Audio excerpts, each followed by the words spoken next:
저와할랄 네루 대학교에서 국제정치 한반도를 연구하시는 샌딥 쿠마르 미샤라 교수신데요. 국방대학교도 그 전에 아마 몇 개월 동안 하셨던 걸로 알고 있고, 또 한국 연세대학교랄지 세종연구소에도 이렇게 방문학자로 오셨던 분입니다. 그래서 오늘 굉장히 중요한 주제들을 말씀해 주세요. Context of Indo-Pacific Strategy and India-South Korean Relation, 이런 주제를 하시게 되는데, 여러분 잘 아시겠지만 인도가 2017년부터 그 미국과 쿼드를 맺고 인도태평양 전략에 적극적으로 참여하고 있는데, 그리고 미국과 인도 또 일본, 호주 간에도 여러 가지 안보 협력들이 진행되고 있는데, 우리도 인도태평양 전략에 관여를 해야 되겠다라고 판단하고, 작년도 인도태평양 전략을 발표한 만큼 굉장히 인도가 어떤 목적과의 인도태평양 전략을 추진하고 있는 것인가 관심을 가지지 않을 수가 없습니다. 그래서 오늘 좋은 세미나 되시길 바라고요. 특별히 오늘 그 사회하고 또 미샤라 교수님을 또 안내해 주신 데 대해서 안보대학원 김병준 교수님께서 굉장히 또 많이 도와주셨습니다. 오늘 사회를 맡아주실 텐데 제가 따로 소개해 드릴 거 없이 감사히 생각하고 김병준 교수님과 그다음에 오늘 발표자들을 박수로 서 맞아주시기 바랍니다. 감사합니다. 국방대학교뿐만 아니라 세종연구소, 국동문제연구소 또는 이런 데 이제 비스팅으로 특별으로 계셨고, 사실 올해 오신 거는 해군에서 개최한 그 뭐죠? 심포지움에 이제 인도 대표로 오셔서 쭉 여러 기관에서 발표도 하시는데, 이왕면 국방대학교 오셔서 발표도 해주시고 토론도 하자고 했는데, 제가 말씀드린 내용은 우리는 인도에 대해서 궁금하다. 그래서 주제가 아니더라도, 주제에서 좀 벗어나더라도 우리가 궁금한 것을 여러 가지 물어볼 테니까 거기에 대해서 어떻습니까? 아주 좋다고 하셨어요. 그러니까 주제를 들으시고 주제뿐만이 아니라 우리가 궁금한 것을 많이 질문하는, 그래서 발표보다는 토의를 길게 하는 그런 시간으로 하려고 그러고요. 토론자에 대해서는 발표 30분, 토론자 10분 이내, 그 다음에 토론자에 대한 응답하고, 그 다음에 프로에서 질의응답하는 그런 식으로 진행하도록 하겠습니다. 안녕하세요. 저는 산딥 미샤라고 합니다. 저는 인도 네हरू 대학교에서 한국 정치하고 한국 외교 관계를 가르치고 있어요. 저는 국방대학교에서 오래전부터 아마 관계를 갖고 있습니다. 많은 분들이 여기 계십니다. 아마 손 교수님은 전 총장님도 한번 모시고 네हरू 대학교 가서 발표도 하신 적이 있습니다. 그리고 여러 번 제가 많이 초대를 받아서 여기 많은 도움을 받았습니다. 오늘은 제가 여기 좀 만약에 제가 한국말로 조금 할 수 있지만 정확하게 하고 싶어서 제가 영어로 먼저 말씀드리고, 그 다음에 우리 질의응답 할 때 제가 한국말로 하겠습니다. How India and Korea they are connected with each other. That's the main topic of today's presentation. Why I choose Indo-Pacific strategic context? Because Indo-Pacific region has become very important in last 10 years, 10-15 years. There is everybody is talking about Indo-Pacific, Indo-태평양, Indo-태평양, Indo-태평양 많이 이야기합니다. 그 다음에 이게 여러 가지 경제적인 이유도 있어요. 근데 전략적으로 아주 중요하게 우리 삽니다. There are many changes which are happening, but two things which I would like to say. Please, like here, rise of assertive China. 그 다음에 decline of US capabilities. 그래서 인도태평양 지난 15년 동안 어떻게 변하고 있어요? I think these two things are important, and this is the thing which I'm going to talk about. 인도-패시픽 원래도 만약에 여러 가지 제가 만약에 필요하면 제가 이런 말씀 드립니다만. 이게 Rise of Assertive China가 제일 중요하다고 생각합니다. 이게 제가 몇 권, like I chose some books published about China, and you can see the title of the book, The China Threat, Red Dragon Rising, Why China Cannot Rise Peacefully, The 100-Year Marathon, When China Rules the World, The Chinese Invasion Threat. 이렇게 보면 아마 다 이게 like many authors, they have been talking about that this rise of China is not going to be peaceful. And that is reflected in the behavior also, especially after Xi Jinping came to power. He changed the old behavior of China. Before Xi Jinping, they used to follow a dictum given by Deng Xiaoping, who used to say that hide your capacity and build your, you can say, strength. Now he said that we don't need to hide our ability. Now we are going to assert, we will demand P2 relationship, G2 relationship, whatever you want to say. Like US and China, they are the two most important powers, and we don't have to hide anything. So this is a very, and from 2013, when Xi Jinping came to power, then on, things have been changing in a very certain manner. You can see Belt and Road Initiative. Belt and Road Initiative, again, it's a very important initiative from China. China is going to invest lots of, and it's going to cover almost whole Eurasia, Europe and Asia, and it may go up to, you can see the pictures, how this Belt and Road Initiative, how many things are basically planned in this initiative.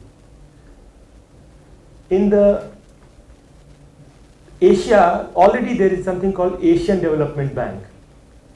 But for infrastructure, China introduced under Xi Jinping, this is called Asia Infrastructure Investment Bank. Asia Thuja, Infra Thuja or something like that. So you can see that many countries they have been talking about.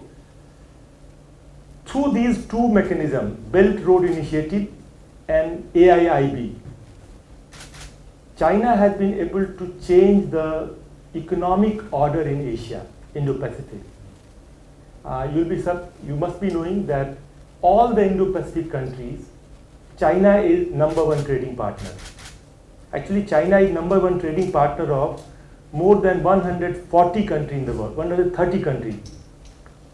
So you can see how important China has become, and that's why they want to make Indo-Pacific economic order through these two important initiatives, Belt Road Initiative and Asia Infrastructure Investment Bank. India has a problem with one of them, many, but I think this is China-Pakistan Economic Corridor. We'll talk about that later. In security strategy area also, you can see how China has become more assertive. In South China Sea as well as East China Sea, you can see East China Sea. 2013, suddenly China announced Air Defense Identification Zone, ADIZ. And this ADIZ has lots of, you can say, even the one, you can see a Korean island is also part of Chinese ADIZ. Though still they have not been implementing it on the ground, but this is really not a good step. In South China Sea also, you can see how they have been emphasizing more about 9-dash line. They have been talking for many years, but now they have become more active in implementing it. They have created lots of artificial islands, and I think in 2018 or 18, I think there was a judgment from Hague, some international tribunal, and Philippines and China had that problem, and China refused to accept that order. So you can see how not only that, actually China has in their foreign policy, they have a concept of core interest. So they say that they cannot compromise on core interest. Earlier, they include Tibet, Taiwan, territorial integrity, but they never included South China Sea or East China Sea. But now increasingly they have been saying as if South China Sea and East China Sea is also, they are also part of their core, you can say, areas. So I think this is the thing. And in Indian Ocean, because I come from India, so we are concerned about Indian Ocean, you can see that they are making that CPEC, China-Pakistan, they are looking for Gwadar port. They are basically also, you can see this string of pearls. So they try to actually Americans, some journalists, they gave this term, string of pearls. Means you can see that Myanmar, Bangladesh, Sri Lanka, Maldives and Pakistan, they have been trying to basically encircle India. And initially they are saying that this is non-military purposes, but people are skeptical that that may be converted. You can see that they are having now 3 naval fleets. Probably there are reports that they are going to start a new 4th fleet meant for Indian Ocean, and that is going to be located somewhere on this island. So I think you can see that India is concerned about that. So this is one picture, rise of assertive China. Through their initiative in last 10 years, Xi Jinping had tried to reorder economic and security in this Indo-Pacific area. And the other reality of this region is that rise of, or rather decline of American power.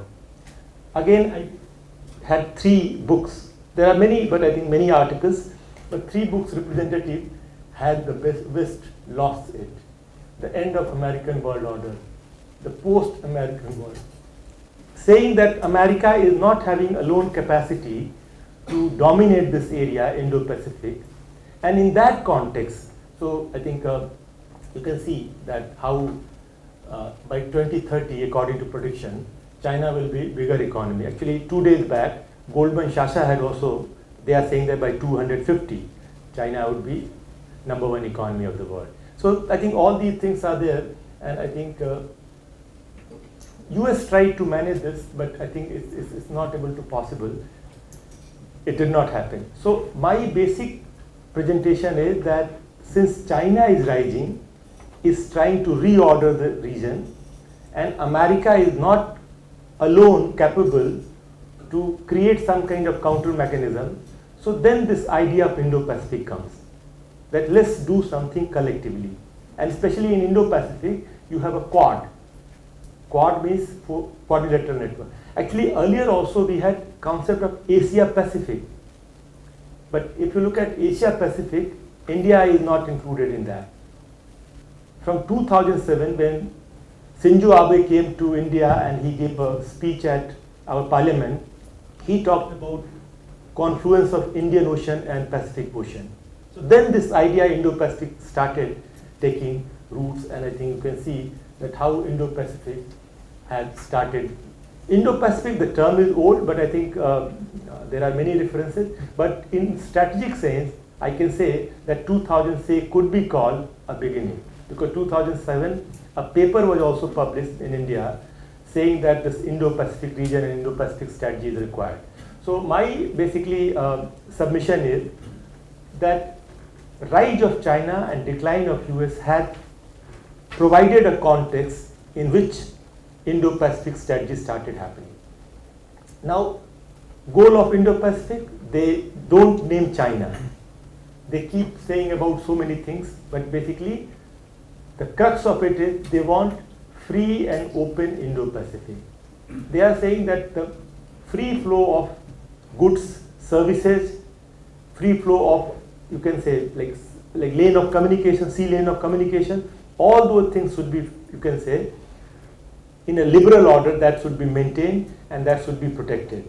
And they are saying that any threat which is coming to that, when they say any threat, probably they have in their mind Chinese threat. I think this Indo-Pacific strategy started coming. There are, I think, many new things which you can read, and I think, so if you look at how Indo-Pacific and Quad, they have been doing it, you can see that how leaders they come, like 2007 I mentioned, 2013, first time out of these 4 Quad countries, Australian defense white paper, it used the word Indo-Pacific strategy. And then we have our Prime Minister Narendra Modi, Indian Prime Minister, in 2018 in Shangri-La Dialogue, he also gave a speech about Indo-Pacific strategy of India. So I think you can see how Indo-Pacific started. Now, recently, I think 1 year back or 1.5 years back, this Indo-Pacific economic framework has also come. There was a picture which was earlier soon, so in case that's required, I will go back to you. There are 13 countries, including India, including South Korea. So Indo-Pacific Economic Framework. Actually, Quad plus South Korea is also part of that. Now, I would like to say that please always also remember that when we say that decline of US capacity and rise of assertive China leads to Indo-Pacific strategy. My request is try to understand that there is no one Indo-Pacific strategy. There are multiple Indo-Pacific strategies followed by different countries. And all of them, they have certain differences. It's not that no two Indo-Pacific strategies are similar. For example, actually Japan, which earlier, like India, we say that free, open and inclusive Indo-Pacific. So inclusive word is basically addition from India. If you look at South Korean December 2022, last year December, South Korea also announced its Indo-Pacific strategy. They have put peace and prosperity. So they are looking for an Indo-Pacific where peace and prosperity must be also protected. So there are multiple types, and you can go like similarly there are names. Suppose it's not that this India is part of Quad, India is part of Indo-Pacific strategy for a long time in a way. But first time we announced our strategy officially, that was in 2018. And we say Indo-Pacific strategy. So intensity of Indo-Pacific strategy has been also different in different phases. For example, I will give you Japan. Japan in the beginning they used Indo-Pacific strategy word. When Shinzo Abe, he was Prime Minister, initially he said Indo-Pacific strategy, but now in last I think 3-4 years, they have been using Indo-Pacific vision. They don't call strategy now. So they have diluted probably. Vision is slightly lighter, you can say, the word. So you can see one thing that Indo-Pacific strategies are multiple, and two, same country is having different intensity when they try to implement or rather work on Indo-Pacific strategy. So this is not a final outcome. It's a growing thing. So the more and more, actually somebody told once that the biggest boost, the biggest or most important player which has been able to make Indo-Pacific strategy happen is not US, China, US, Japan, Korea, or say India or Australia. It is China. The more and more China doesn't accept rules of the game, the more and more they try to disrupt international exchanges. The more and more what they have been doing in Taiwan, what they have been doing in say Tibet, what they have been doing in South China Sea, what they have been, so the more and more they become assertive, the more and more it's possible that this idea of Indo-Pacific strategy, which was 15 years back, actually when first I heard this term Indo-Pacific strategy, I thought it's a very, you can say it's a very loose statement. It has no future, it's not realistic, it can't happen. So it was a very improbable proposition. But with the course, the way China has behaved, this improbable proposition has become almost a reality and is moving towards becoming a much more, actually now many people are saying that why not Indo-Pacific strategy and Quad plus, somehow maybe we can have Asian NATO, we can develop, actually yesterday there was a, you can say in NATO summit, they were talking about having a office in Japan also, I think, but ultimately it was not included in the final joint declaration. So I think on Ukraine crisis also, I think it has also, you can say COVID pandemic has also actually influenced. So basically this is the situation in which we have been right now, you can say, located. Now in this situation, how we look at India and South Korea. India-South Korea, as you know, we are in 30 years, India-South Korea relations have also improved very dramatically.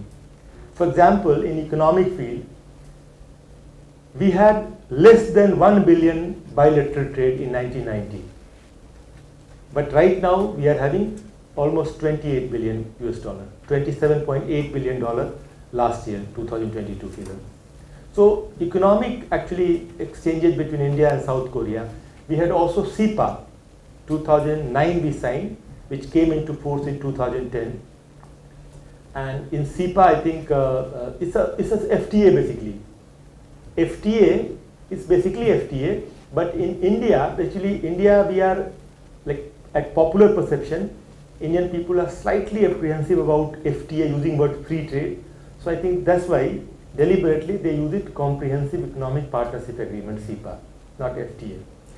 2010 in security strategy domain also, I think January, Imyang Park, President Imyang Park, he was our chief guest on the Republic Day celebration, and then we had strategic partnership agreement.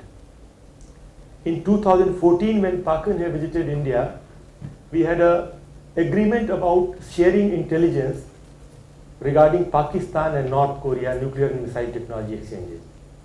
2015, when Narendra Modi came to Korea, we enhanced our strategic partnership to special strategic partnership. So I think India and South Korea, we have been also doing quite well. Special strategic partnership, this I'm talking about. Actually, the name is intelligence. This is the name is slightly different, but this is the content of it. I think if you look at India-South Korea relations, I think there are lots of good things in post-Cold War era. Earlier, India was a closed economy, a socialist model economy, so we were not inviting outside capital. Whereas South Korea, which was basically export-led economy, they were looking for markets, but Indian market was closed. In post-Cold War, that is gone. India liberalized its economy in 1991, and then we are having also what is called Lucas policy. We had Lucas policy for almost 20 years, and then we are having ACTIS policy from 2015. So you can see how India and South Korea also, previous administration, they had what is called New Southern policy. India was also given prominence and with ASEAN, and Moon Jae-in created lots of, you can say, effort. But somehow in the later phase of Moon Jae-in government, somehow New Southern policy was slightly more tilted towards ASEAN and less towards India. So I think when new president Yoon Suk-yeol came to power in Korea, he's reviewing New Southern policy, and he has to, you can say, reformulate a new approach towards India. And I'm very hopeful because, you know, the foreign minister of South Korea, Park Jin, he had been an India lover. I think he has come to India, I don't know, maybe 15 times. He knows about all the Bollywood movie, Indian movies. He can speak Hindi a bit. Yeah, he went to India and he spoke Hindi with our foreign minister. So I think he's a very, actually I had also chance to meet him many times. Actually he came to JNU also, 2018, 17 or 18. President V. Sung Ho, like 총장님 여기, V. Sung Ho 총장님도 그때 아마 박진 장관님도 인도를 방문하셨습니다. 그래서 아마 인도 네हरू 대학교에서 발표도 하고 강의도 하고 이렇게. So I think I hope that India and South Korea, we are going to have, you can say, lots of complementarities are there. Like our core competences are different. Like India is good in market. We have a big market. We have lots of human resources, natural resources, labor. And if you look at South Korea, they are good in technology as well as they have lots of capital. So I think we have a situation in which we can have win-win thing. So I think we have long historical connect. Kim Suro got married to an Indian princess. Buddhism connection is also there. Lots of, I think, there was a Korean Buddhist monk, Hecho. He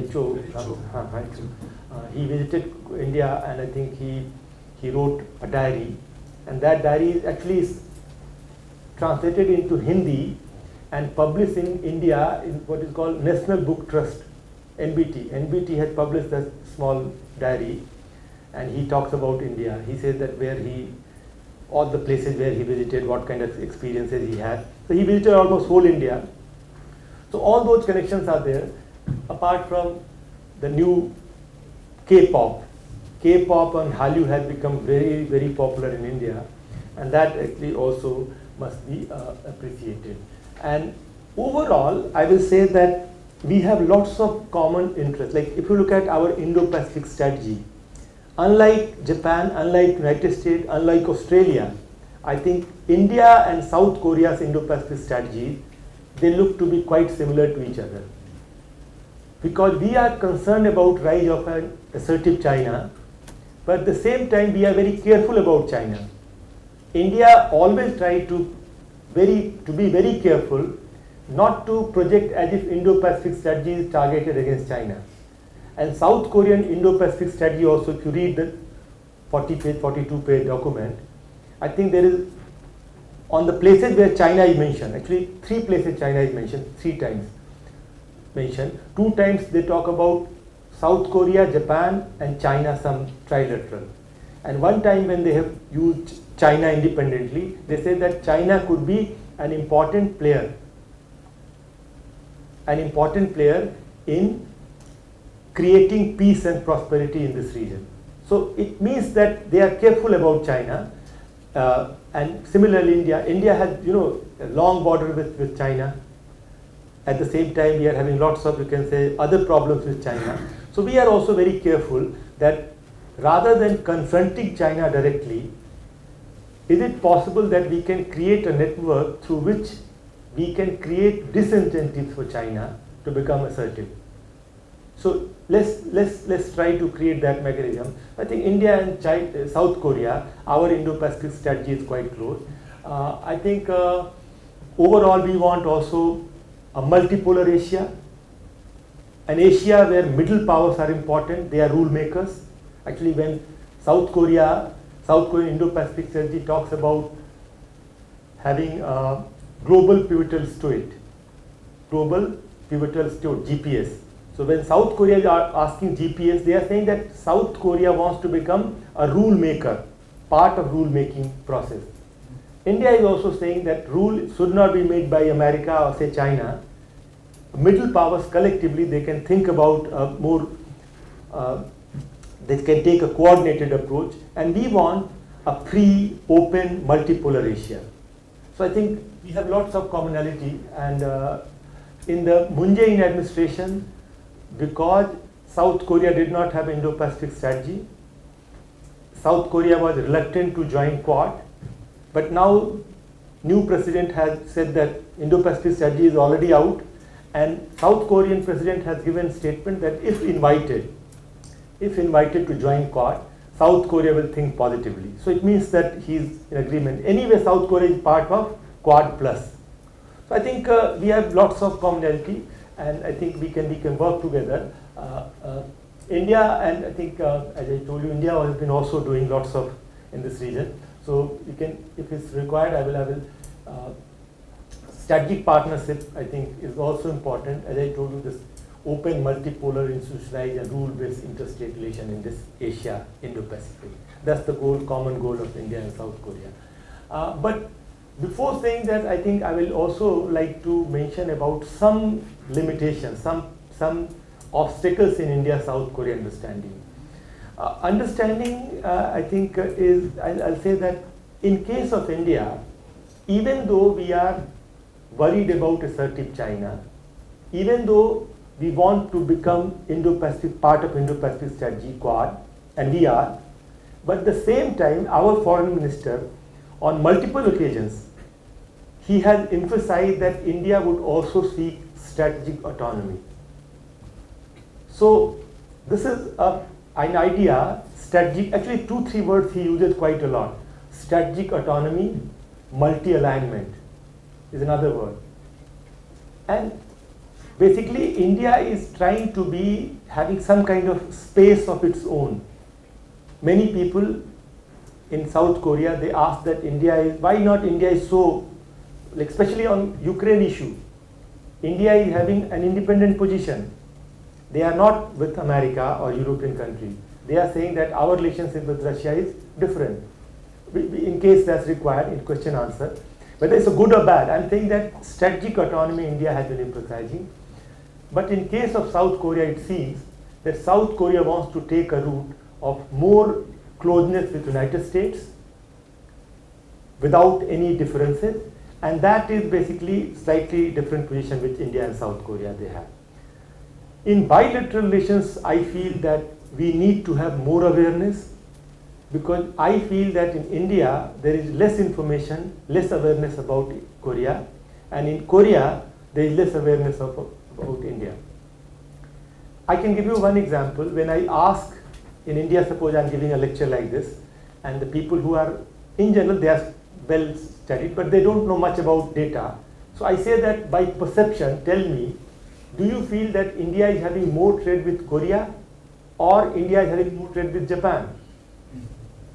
100% people, they feel that, honestly, perception-wise, if they don't know the data, they say that India is having more trade with Japan. But the reality is that last 15 years, almost every year, India and Korea trade has been more than India and Japan trade. But probably we don't realize that we are having so much connection with each other. Similarly, suppose then they say that no, Japan is important because Japan is having lots of investment in India. Yes, Japan is having more investment than Korea, but if you include an investment proposed by POSCO got 6 billion, 12 billion they wanted to invest in India 2004, but they did not realize. So if you include that 12 billion, then I think investment also become almost similar. Then they say that no, Japan is important because Japan has provided lots of ODA, official development assistance. So ODA ga mani hai So I say that okay, South Korea was a poor country. This was not a fault of South Korea. South Korea is the only country which was aid receiving country and it has become aid donor country. 지금 aid donor 됐어. 근데 aid donor 될 때 우리 2004년 5년부터 ODA를 안 받아요. 몇 개 나라 빼고 ODA를 안 받아요. 그럼 한국 갈 수 없었잖아 뭘. So actually this is not fault of South Korea. So I'm saying that India and South Korea, they must be aware that how they are closely linked to each other. And I think awareness is still less in India. And I think thank you very much for inviting me, because if we know about each other's position, there may be questions about Ukraine, what India, there may be questions about other India's foreign policy related issues. So because we need to understand each other, that's more important. And the second thing I would say that India, South Korea, we also need to have what you call trust, sille. Trust is still, I think, less than sufficient. We are playing very safe. Like we don't say anything about Tokto issue. 인도가 어떤 발언 아직까지 없습니다. 마찬가지로 한국에서도 인도 파키스탄 갈등, India Pakistan, Korea has no statement. Like say India China, Galwan Valley problem happened. India China 2020년 우리 border 문제로 우리 싸웠어요 갈완에서. 그럼 일본에서 어떤 발언 나왔습니다만 한국에서 없었습니다. So we are saying that you should have more trust and you take, because it's not going to be, so both countries, India and South Korea, both are playing more safe, but they can think about a long-term vision, 15 years, 20 years, and they can forge a good partnership, and that will be good because we have many common goals in the region. And I will say that, as I told you, that there's a context of Indo-Pacific strategy.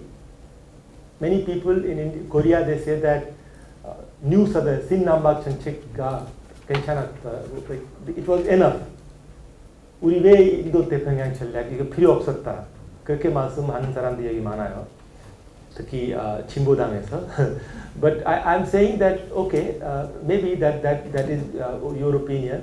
But it's not that this particular government has come out with 인도-태평양 전략. Actually, 인도도 처음에 너무 reluctant 했어요.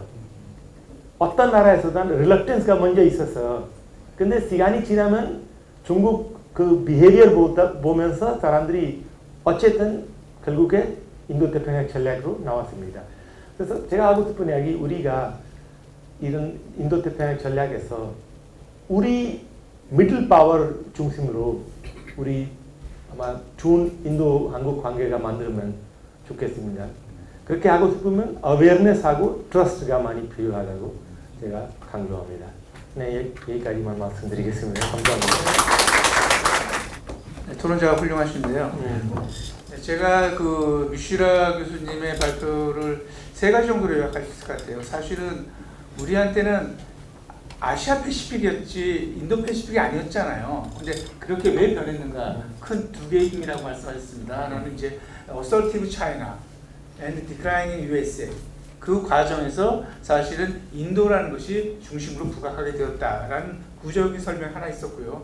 두 번째는 사실은 이제 한국과 인도와의 관계. 그러니까 첫 번째는 이 인도 패시픽이라는 것이 이제부터 만들어가는 과정이다라는 것을 갖다 말씀하신 것 같고, 그래서 어떻게 만들 것인가에 대한 논의가 있을 수 있을 거고, 두 번째는 한국과 인도와의 관계에 대해서 이제 설명을 하시고, 그 과정에서 인도라는 부분은 한국과 달리 상당히 자율성, 오토노미를 상당히 강조하는 그런 특성이 있다는 것 갖다가 한국이 알아야 될 것이다라는 것과, 한국의 지난 정부에서는 남방 정책을 했지만 이것이 한국도 이제는 윤석열 정부에 가서 인도 패시픽 쪽으로 이렇게 외교 정책을 넓혀가는 것 같다. 그래서 인도와 한국 사이에 있어서의 아까 이제 서로 많이 배우기도 하고 서로 신뢰를 구축해야지 앞으로 이 부분에서 마지막으로 미들 파워를 말씀하셨는데 한국과 인도 간에 있어서의 또 인도 태평양 지역에서의 역할 이런 것들이 상당히 중요해질 것이다. 이 정도로 요약이 될 수 있을 것 같습니다. 그 사이에 뭐 또 일본 말씀도 막 여러 가지 하셨는데요. 하여튼 여러 가지 재미있는 질문들이 많을 것 같은데요. 우선 토론자 두 분의 질문을 듣고 그 다음에 이제 간단하면 미리 답을 하시고 좀 길 것 같으면은 프로와이트 질문도 해서 같이 토론하는 식으로 하도록 하겠습니다. 네, 박수 좀 부탁할까요? 감사합니다. 한국과 인도 간의 뭐 더 많은 협력을 위해서는 서로 잘 알아야 된다고 그래서 저는 아까 전에 이제 인도나 한국 같은 미들파워 국가들이 인도 태평양 전략을 발표할 때 좀 약간 머뭇거렸다. 근데 한국은 인도 태평양 전략을 발표할 때 되게 머뭇거리지 않았다. 왜? 인도 태평양이라는 것이 한국에 있어서 얼마나 중요했었는지 여러 가지 이유가 있겠죠. 대부분의 이제 인도 태평양 전략을 말할 때 이제 정치적인 이유로 말을 하거든요. 근데 저는 인도 태평양 지역이라는 것이 사실 그게 지전략이잖아요. 그러니까 지전략의 시작은 그 지역의 중요성에서부터 시작을 합니다. 그래서 인도 태평양 지역이 한국에게 왜 중요했고 그 인도 태평양 전략을 왜 발표할 수밖에 없었는지 뭐 여러 가지가 이유가 있는데 해양에서의 경제적인 관점에 대한 몇 가지를 좀 보여드리고자 합니다. 시간이 길지 않기 때문에 기본적으로 뭐 다 아시듯이 우리나라는 천연자원을 수입하고 그거를 가공해서 다시 수출하는 그런 경제적인 구조를 가지고 있죠. 뭐 다 아시다시피 99%가 해상으로 해서 수입을 하고 그 70-80%는 그 수출할 때는 해상으로 나갑니다. 그럼 화면에서 보시는 것 같이 이렇게 우리나라가 이제 여러 국가로 갈 때 기본적으로 12개 항로를 이용합니다. 12개 항로. 12개 항로를 이용을 하는데 그 중에 6개 항로가 동중국해하고 남중국해를 지납니다. 아까 뭐 어설티브 차이나라고 하셨는데 중국이 이 지역에 있어서 그 자신의 뭐 나인데시드 라인이랄지 뭐 동중국해에서의 싱가포르 열도, 타이완 이런 거를 통해서 팽창을 하려고 하죠. 그래서 요런 해양 교통로가 한국의 경제에 있어서 매우 중요함에도 불구하고 어설티브한 차이나 때문에 이런 것이 위협받을 수밖에 없다. 여기서부터 우리가 어떻게 우리의 이익을 지킬 것인가 거기에 대한 고민에서 인도태평양 전략이 시작을 했다. 우리나라 1등 수출품이 뭔지 아십니까?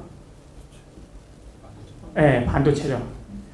여기 이제 왼쪽에 있는 그림이 이제 반도체 서플라이 체인인데, 아래서부터 이제 쭉 올라가는 겁니다. 맨 아래에 이제 원료가 있어야 되죠, 원료.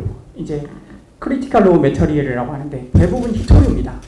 히토류를 캐가지고 정제해서 처리한 다음에 이제 여러 가지, 히토류는 하나의 물질이 아니고 그 안에 여러 가지 이제 원소들이 들어있는데 그 정제해서 이제 원하는 것들 빼서 배터리도 들어가고 반도체, 요즘 특히 반도체 때문에 되게 귀한 광물이 됐죠.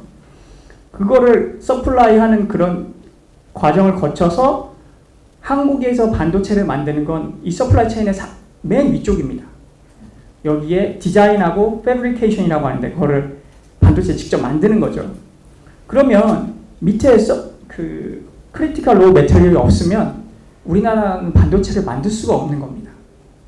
그러면 이 CRM이라고 불리는 이 원료들이 어디서 오느냐? 이 오른쪽 위에 이제 그래프를 보시면 아시겠지만 대부분이 2005년에서 15년까지는 중국에서만 이렇게 생산이 됐습니다. 왜냐하면 이거 만드는데 환경오염이 엄청 심하거든요. 그러니까 상대적으로 그런 규제나 그런 것들이 좀 약한 중국에서 대부분 이렇게 생산을 했었습니다. 근데 최근에 이제 첨단 장비들에 다 들어가다 보니 미국을 포함한 이런 동남아시아에서도 좀 생산을 하기 시작했습니다.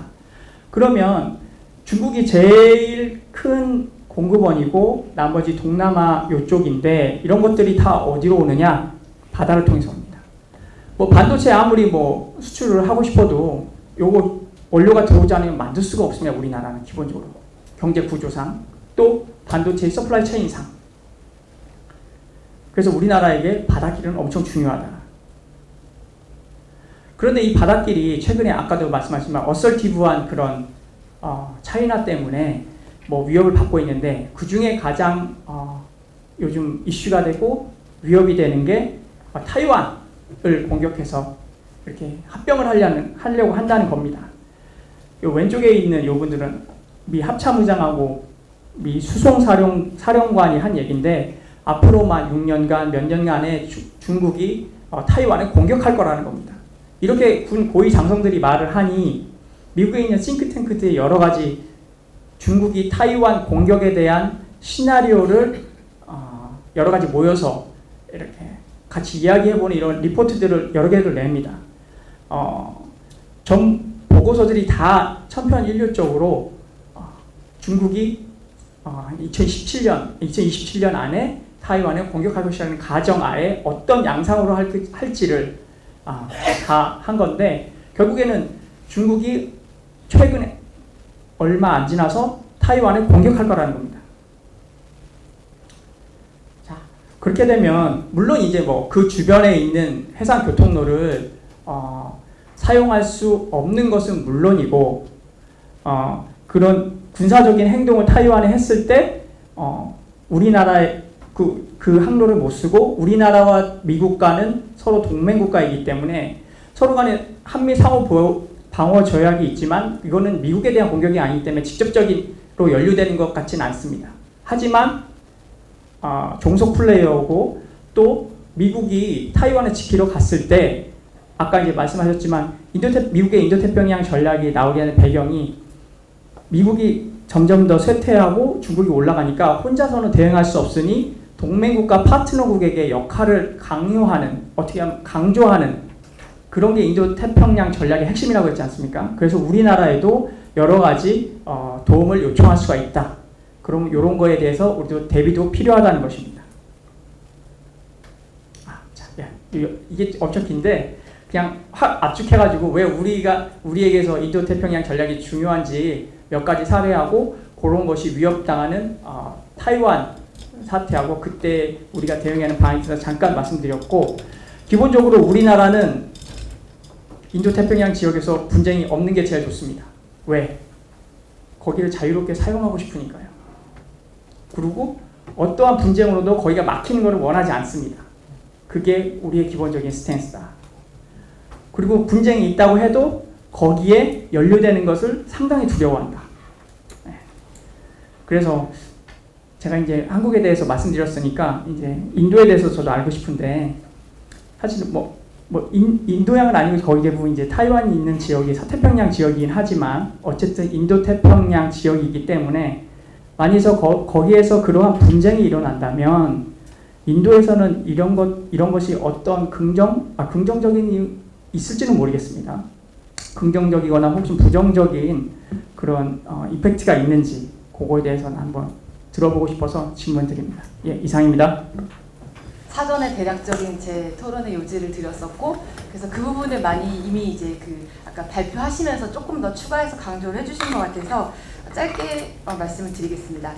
사실 이게 인도가 엄청난 잠재력을 갖고 있다라는 건 우리가 오래전부터 이미 알고 있었고, 그래서 이제 한국이 지난 정부 때 신남방 정책 이런 것도 추진해서 인도랑 한국과의 관계를 어느 정도 일정 성과를 낸 부분도 있었고, 근데 이제는 사실은 한국과 인도 간의 양자 관계도 중요하지만 보다 조금 포괄적인 지역적인 맥락에서 오늘 얘기하고 있는 조금 더 새로운 글로벌 전략적 프레임이 이제 인도태평양이라는 그런 맥락에서 한국과 인도가 이 지역을 서로 어떻게 인식을 하고 있고, 서로의 전략에 어떤 접점이 있고, 또 향후에는 어떤 부분을 좀 협력을 할 수 있을까, 이런 것을 좀 함께 발전시켜야 될 시점이 왔다고 저는 생각을 합니다.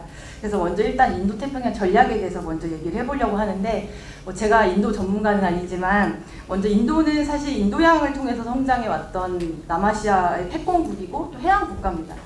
그런데 독립 이후에 보면 60년대, 70년대부터 계속 이제 이어지는 국경을 통한 그런 분쟁 때문에 인도는 이제 지상으로부터의 위협을 가장 그런 좀 대비에 치중하는 그런 입장을 이제 갖게 되었습니다.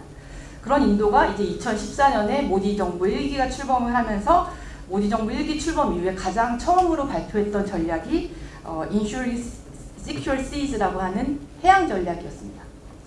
그리고 이게 사실은 2014년에 발표됐던 아까 말씀하셨던 Act East Policy라고 하는 신동방 정책이랑 이어졌었고, 2015년에는 모디 총리가 인도의 비전이라고 했던 그 사가르라고 하는 그런 전략들, 비전 차례대로 발표를 했는데, 그 사가르라고 하는 게 SAGAR 이렇게 하는데 인도어로는 이게 오션이란 대양이라는 뜻이라고 합니다. 근데 이거를 Security and Growth for All in the Region 해서 앞자를 다 따서 이 지역의 안보 및 성장이라는 것을 이제 인도의 비전으로 이제 총리가 제시를 한 건데요. 그리고 이제 이어서 인태 전략이 나왔던 게 우리 한국보다는 한 2년 먼저 앞서서 인도-퍼시픽 오션스 이니셔티브, 우리 흔히 그냥 IPOI라고 얘기를 하는데 그걸 이제 차례대로 잇따라 이제 발표를 해왔습니다. 그런데 우리는 인도에 대해서 잘 모르는 우리나 아니면은 뭐 다른 이제 서방 국가나 이렇게 너무 쉽게 인도도 인도태평양 전략이 있고 뭐 쿼드 회원국이고 뭐 중국과 분쟁이 있고 IPEF 뭐 또 참여하고 있으니까 미국의 대중경제 전략에 인도가 동참하고 있다라고 너무 쉽게 단정하든지, 아니면 인도가 중국에 대해서 적대국인데 중국의 적이 미국이니까 적의 적은 친구가 되니 인도와 미국은 친구가 되겠네 라던가, 아니면 한국도 인도도 각각의 인도태평양 전략을 갖고 있으니까 두 국가의 인도태평양 전략이 동일한 포지션을 갖고 있다 라던가, 이런 식으로 너무 단편적으로 우리가 인도를 바라보고 생각하는 거는 조금 위험한 수 있겠다라는 생각이 들어서 저는 이제 좀 질문을 하고자 하는데, 지금 보면 세계적으로 약 14개 국가 내지는 지역이 각자의 인도태평양 전략을 발표를 했는데, 사실은 그 14개 모두가 아까 교수님도 말씀하셨지만 그 의미, 약간 뉘앙스, 전략적 포지션, 지향점 이런 게 다 다릅니다. 그런데 인도의 경우에는 그 IPOI에서 가장 중요하게 생각하는 거는 아까 말씀하신 전략적인 자율성 그리고 포괄성. 사실은 그 옆에 지역인 아세안 지역도 AUIP를 통해서도 하는 게 이제 거기는 연결성, 커넥티비티하고 이제 거기도 포용성을 중시하는데 이렇게 다 다르다는 거죠. 똑같은 인도태평양이지만. 근데 사실은 인도의 경우도 무역의 55%가 지금 남중국해를 통해서 이제 오고 있고 항행의 자유를 매우 중시하는 나라이기 때문에, 그래서 모디 총리가 샹그릴라 대화에서도 얘기를 했던 게 규칙 기반 질서라는 거 분명히 얘기를 하면서 규칙 기반 질서가 존재하는 자유롭고 개방된 인도태평양을 지지한다라고 말은 했지만, 사실 또 한편에서는 미국이 지금 수행하고 있는 항해의 자유작전에 대해서는 반대하는 입장을 하고 있습니다. 또 이제 군함의 무해통항 같은 경우에도 마찬가지고요. 그래서 2021년 4월에 그때 미국 구축함이 인도에 이제 배타적 경제 지역을 이제 무해통항했을 때, 그때 분명히 인도의 그 외무부에서 성명을 통해서 명백하게 여기에 대해서 반대하는 입장을 표명을 한 바도 있었습니다. 그러니까 중국의 공세적인 행동에 대해서는 또 비난하지만 또 중국의 완전 핵심 이익이라고 하는 그런 부분에 대해서 공개적으로 또 압박하고 있지는 않고 있고요. 또 쿼드의 회원국이기도 하면서 또 한편으로는 또 며칠 전에 이란이 새롭게 이제 그 회원국으로 가입한 상하이협력기구에 2017년에 정회원으로 이제 가입이 됐고요. 또 이제 러시아의 오랜 이제 우호 관계는 여러분들 다 아실 거고요. 또 일본과의 관계는 특히 이제 모디 총리랑 전 아베 총리가 워낙에 이제 개인적인 친분 때문에도 그렇고 아주 이제 양국은 친밀한 관계이고요. 그런데 미국으로서는 지금 생각을 해보면 아까 미국의 쇠퇴도 말씀하셨지만 인태 전략을 위한 이 모든 부분에서 인도가 너무 중요한 거죠. 그래서 사실 지난달에 6월 달에 모디 총리가 미국을 이제 국빈 방문을 했는데 당시 미국 언론에서 보도된 걸 보면 백악관이 모디 총리를 위한 레드카펫을 깔았다라고 얘기하면서 원래 그 바이든 정부 들어서서 지금 국빈 방문이 그 모디 총리가 3번째였는데 가장 성대하게 치렀다라고 미국에서는 평가를 했었고, 그리고 미 상하원 합동 연설을 이번에 모디 총리가 했는데 이게 2번째였습니다. 원래 2016년에 한 번 했었는데요. 그런데 미국 상하원 합동 연설을 2번 이상 한 정상이 거의 많지 않습니다. 네, 그 윈스턴 처칠이나 아니면 넬슨 만델라 정도가 되는데 그걸 모디 총리에게 이제 해둔 건 굉장히 예우를 했다라는 평가가 이제 주어지는 거죠, 미국 내에서도. 그래서 그런 결과로 어쨌든 미국과 인도가 이번에 컴프레hen시브 글로벌 스트레티지 파트너십이라는 정말 최상위의 파트너십 관계를 체결을 했습니다. 그러니까 미국으로서는 사실은 인도가 가진 아까 그런 전략적 자율성이라는 측면에서의 그런 다양한 스펙트럼을 조금 더 자기 쪽으로 확실하게 끌어들이고 싶은 것이 분명할 텐데, 근데 인도가 지금 또 얘기하는 거는 인도의 태평양 지역이라는 거는 모디 정부가 출범한 이후에 곧줄 이제 차례차례 하나씩 발표해왔던 그런 자신들의 고유한 전략, 고유한 그런 정책에서 기반한다라고 얘기를 하는 거죠. 그러니까 인도의 인도태평양 전략이 미국에 그냥 얼라인한다거나 미국의 인도태평양에서 인도양을 하나 그냥 맡아주는 그런 차원의 그런 것이 아니라 인도가 갖고 있는 전통적인 지역 전략의 연장선상에서 그것이 나왔고 발전시킨 것이다 라고 그 자율성을 강조를 하고 있거든요. 그래서 인도의 인도태평양 전략, 그 다음에 한국의 인도태평양 전략은 말씀드린 대로 접점도 분명히 있지만 좀 차이점도 분명히 있습니다. 그래서 앞으로 어떤 식으로 이 지역 질서 유지에 우리가 최상의 시너지를 낼지 그것은 함께 풀어가야 될 과제라고 생각을 해서 그런 측면에서 짧게 2가지로 질문을 드리겠습니다. 첫 번째는 아까 제가 이제 말씀드렸던 대로 인도의 대외 정책이나 인도태평양 전략이 단편적으로 이게 미국 편, 중국 편 이런 게 아니다 보니까 조금 더 다원적으로 이해될 필요가 있다라는 생각이 드는데, 여기서 제가 이렇게 짧게 소개를 드리면 지금 4년째 인도 외교장관을 하고 있는, 제가 이름이 발음이 맞는지 모르겠는데 자이 샹카르 외교장관, 네, 그분이 2020년에 책을 썼던 거를 전 그 리뷰한 그냥 기사를 봤었는데, 그 리뷰한 기자가 그 책 이름은 The Indian Way라고 하는 Strategies for an Uncertain World에서 불확실한 세상을 위한 인도의 방식, 뭐 이런 제목으로 책을 썼고 지금도 이제 모디 정부에서 4년째 외무장관을 하고 있는데, 그 기자가 그 책의 원문을 이용을 하면서 이렇게 썼는데, 그 외교장관이 이렇게 썼습니다. 그 인도가 다국화된 세계에서 as many directions as possible, 가능한 많은 방향으로 리치아웃 해야 된다라고 이제 쓰면서, 그 다음에 외교장관이 인도 정책 방향에 대해서 이렇게 요약을 서머라이즈 이렇게 하는데, This is a time for us to engage America. 미국에 관여하고, manage China, 중국을 관리하고, cultivate Europe, 유럽과는 돈독히 하고, reassure Russia, 러시아는 안심시키고, bring Japan into play, 일본에게는 역할을 할 수 있도록 해야 될 시간이다라고 요약을 합니다. 그래서 결론적으로 제 첫 질문은, 그러니까 단순하게 좀 질문을 하고 싶으면 인도가 하고 싶은 게 뭐냐? 인도가 미국 편이 될 거냐 말 거냐? 라고 좀 쉽게 표현할 수 있겠지만 조금 더 돌려 말하면 어쨌든 인도가 지금 이 지역, 굉장히 인도한테 핵심적인 이 인도태평양 지역을 안정적으로 유지하기 위해서 인도가 수행하고자 하는 역할이 무엇인지, 구상하고자 하는 그것이 무엇인지, 그리고 사실은 인도태평양 질서를 지금 잡아가고자 하는 주축은 어쨌든 미국인데 미국과 함께 어떻게 이 질서에서 기여를 하고자 하는 건지가 사실은 조금 더 구체적으로 궁금한 부분이 있고요. 두 번째는 한국과 인도 간의 관계인데, 아까 이제 교수님이 많이 말씀하셨지만 이제 한국과 인도는 2015년에 특별 전략적 파트너십을 체결했고, 한국이 사실 처음으로 그 아까 세파라고 하는 것을 체결한 것도 인도였습니다. 물론 이제 뭐 국가 간의 관계에서 경제라는 것도 굉장히 중요하고, 지금의 또 미중 관계에서는 경제 관계의 질서가 더 중요할 수밖에 없다는 건 이제 충분히 이해를 하고 있지만, 특히 한국의 입장에서도 무역 흑자 1위가 이제는 중국에서 작년에는 처음으로 베트남으로 바뀌었고, 올해 이제 한국이 처음으로 그 제1 교역 대상국이 중국에서 미국으로 바뀌었습니다. 그런 것처럼 뭐 인도와의 교역도 2020년대 들어서 굉장히 정말 폭발적으로 지금 성장을 해왔고 그만큼 한국은 지금 점차적으로 중국과의 교역 비중이 굉장히 줄고 그 자리를 미국이나 인도나 동남아 국가들이 지금 대체해서 보완적으로 하고 있는 그런 모습인데 사실은 인도가 물론 RCEP에서는 최종적으로는 이제 참여하지 않았지만 IPF에 참여를 하면서 한국과 분명히 경제적으로는 협력할 부분이 앞으로 무궁무진할 거라고는 생각은 합니다. 그런데 우리가 양국 관계가 특별 전략적 파트너십이라고 하면 어쨌든 안보적인 부분이 들어가야 될 것이라고 생각을 하는데 그게 구체적으로 사실 저도 아이디어가 뭐 명확히 떠오르진 않는데 인도의 입장에서 봤을 때 인도태평양 전략을 또 구상하고 하는 입장에서 한국과 어떤 측면에서 안보적인 협력을 할 수 있을 거라 생각하시는지 그 두 가지입니다. 사실 인도의 중요성 말씀해 주시고 기타 여러 가지 질문하셨는데요.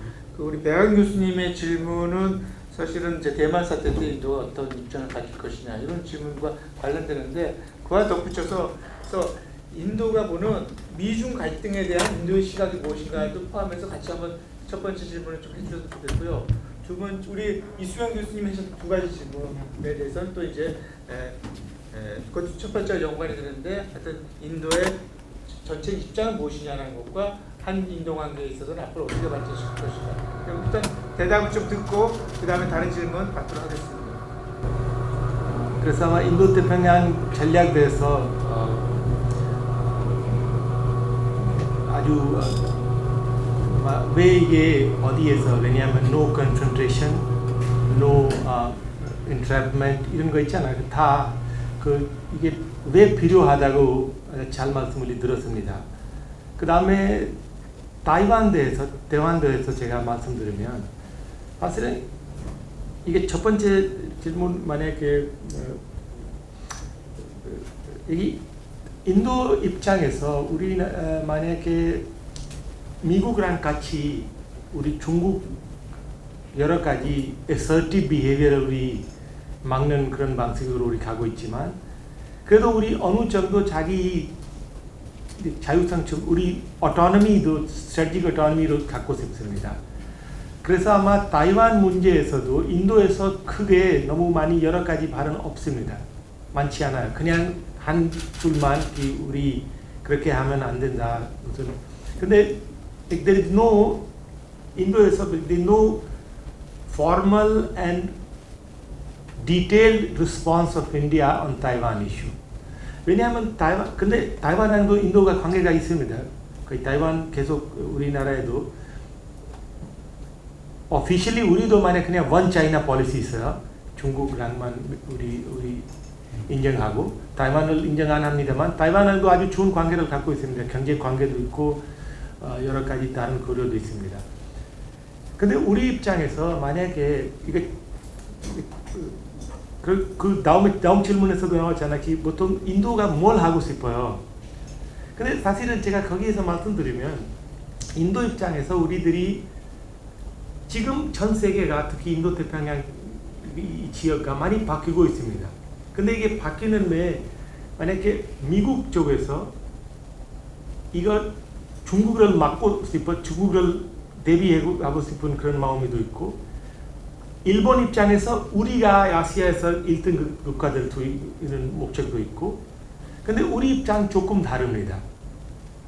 We don't want that we should stop China but Indo-Pacific is now dominated by America or Japan.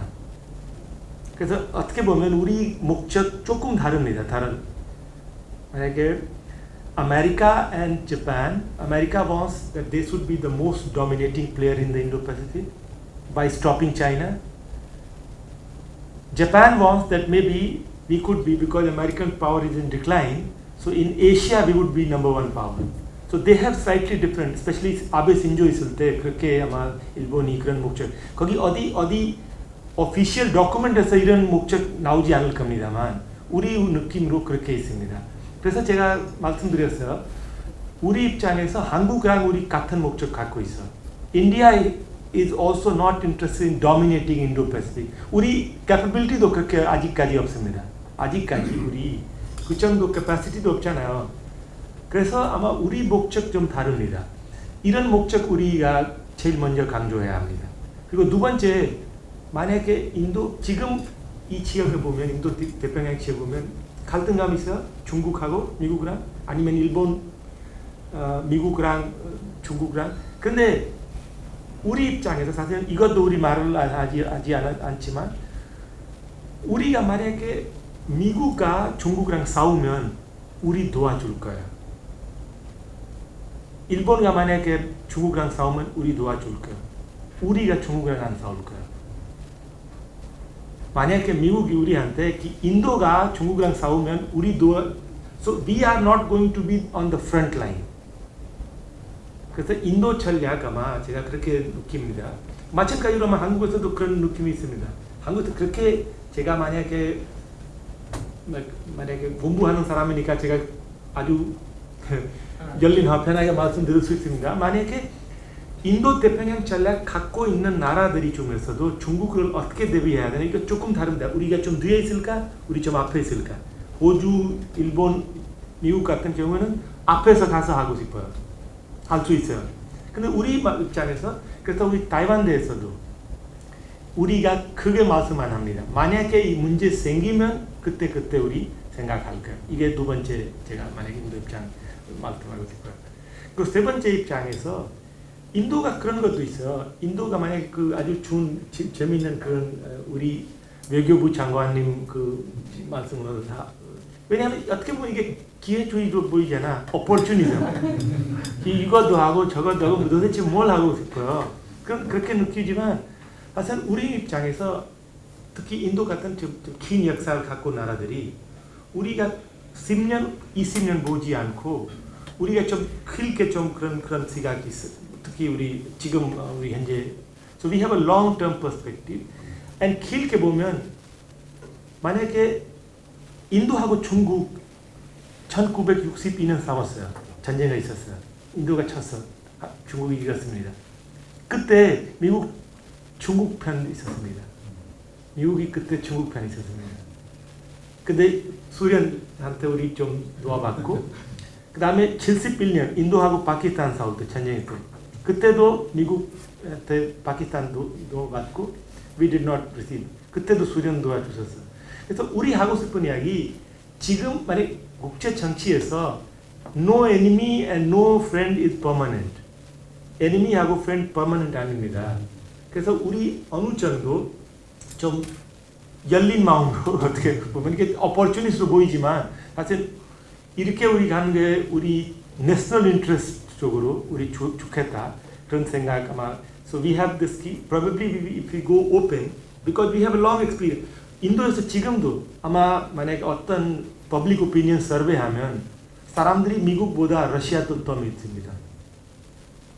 왜냐하면 러시아한테 우리 냉전 시대에 아주 좋은 관계가 너무 많이 있었습니다. 그래서 만약에 우리 푸틴을 좋아하지 않아도 even if Indian people they don't like Putin but they have a long liking for Russia, Soviet Union. 이것도 우리 지울 수 없어. 그리고 여러 가지 그 군사력도 우리 만약에 많이 좀 연결되어 있습니다. There are lots of supply and logistic linkages which India and Russia they have. 또 우리 입장에서 이게 너무 아마 한국보다 우리 입장 좀 똑같습니다. 우리가 만약에 그냥 이게 기획주의로 볼 수도 있습니다만 우리가 좀 그리고 제가 얘기했잖아요. 인도 태평양 전략 이게 마지막 프로덕트 아닙니다. 아직 이게 프로세스입니다. 이거 가고 있어요. 그럼 어떤 방향으로 갈 거지 이게 중국 비헤비어에서도 우리 연결되어 있습니다. 그래서 이게 세 번째 말씀드리고 그 다음에 네 번째 말씀하면 그거 있잖아. 사실은 만약에 중국을 if we want to contain China, America, Japan, Australia, especially these three countries, they want to stop China. But if in the process of stopping China, there is a conflict in the region. 그리고 conflict에서 누구도 이길 수 없습니다. 사실은 이게 하면 이 지역가 unstable 될 거예요. 불안정 그런 상태에서 사실 우리가 지금 생각해 보세요. 2022년 2022 in the big economy, India was the fastest growing economy. 인도가 제일 빠르게 경제 발전하고 있어. 그럼 우리 입장에서 어떤 인스티빌리티도 좋지 않아요. 그래서 우리가 좀 이게 어디까지 우리 계속 만약에 우리가 만약에 전 세계가 사실 만약에 우리가 제일 7% 경제 발전으로 가고 있습니다.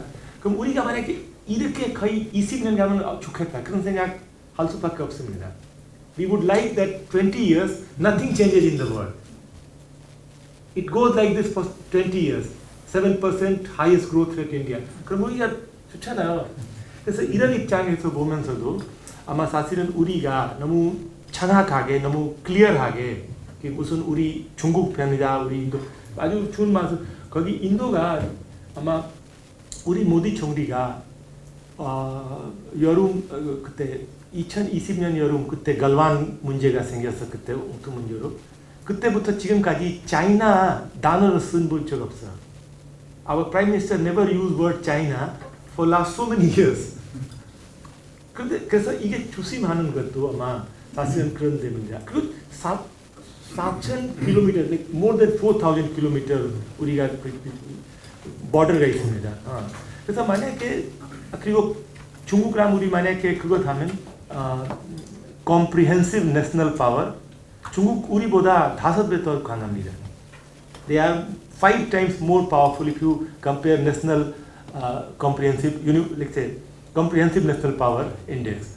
그럼 사실은 인도가 그것도 주의해야겠다. 그래서 이런 입장에서 사실은 그렇게 합니다. 그냥 마지막으로 제가 드릴 말씀. 근데 이게 맞다고 생각 안 하는 사람들도 많아요. 인도에서도 if we are not taking side and if we are multi-aligning, basically you are not aligning with anybody. If you are having friendship with everyone, basically you are having friendship with no one. 그렇게 왜냐하면 꼭 필요할 때 다들 그렇게 자기 마음대로 하셨으니까 막. So I think this is the criticism of Indian foreign policy that since you are playing with everyone, there could be a case in which you don't have any real friend in the world. That's one. And the second problem, like 두 번째 문제가 인도 학자들도 그런 말씀합니다. 너무 이렇게 지금 capability가 없는데 너무 큰 소리 치고 있나? 여기 가서도 뭘 하고 거기에서도 뭘 하고. So you have limited capacity and probably you are punching above your weight. So this is also another criticism of Indian foreign policy. But you know, you have to take choice. 제가 만약에 미국 지금 만약에 가면 이렇게 하면 이런 프로핏가 있어, 장단점이 있어요. 이렇게 가면 이런 장단점이 있어요. 그런데 선택해야 합니다.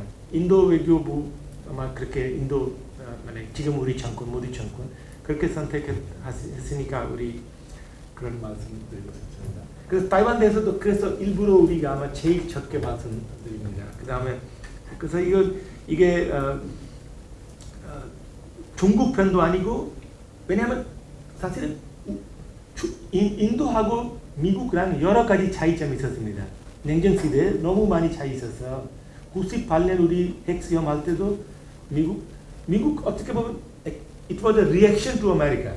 America led nuclear non-proliferation regime, NPT and CTBT. India was reacting. 어떻게 만약에 5개 나라 핵시험 할 수 있어, 핵 가지고 있을 수 있어, 다른 나라 가지고 있을 수 없어. 이게 프린시플적으로 우리가 처음부터 70년부터 계속 50년 70년부터 네루 총리부터 우리 계속 반대했습니다.